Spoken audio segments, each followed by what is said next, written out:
আমরা আজকে এসেছিলাম এই পোর্টারের অফিসে, এই যে আমাদের পোর্টার অফিসে এসেছিলাম আজকে। আমরা সবাই একত্রিত হয়েছিলাম বেশ কিছু কারণ নিয়ে, বেশ কিছু দাবি নিয়ে আমরা এসেছিলাম। সেই দাবিগুলোর মধ্যে একটা হচ্ছে, অনেক সময় আমাদের এই বালির যে টোল, সেই টোল দেওয়া হয় না।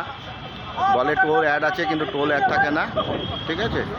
পরে গিয়ে টোল অ্যাডজাস্ট করতে হয় অনেক বলে কয়ে।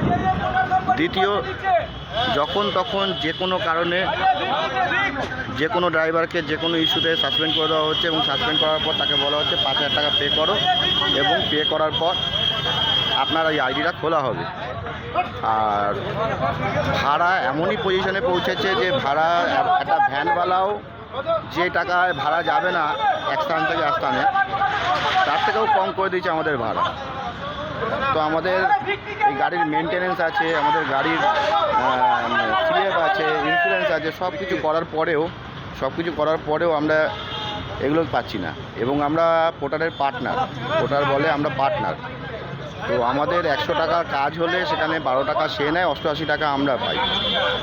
তো এই হিসাবে যখন আমি ওর পার্টনার, তো ও আমার সঙ্গে কোনো আলোচনা না করেই কী করে পারে যে কোনো একটা ডিসিশন নিতে বা কোনো কিছু করতে, এবং যখন তখন করতে।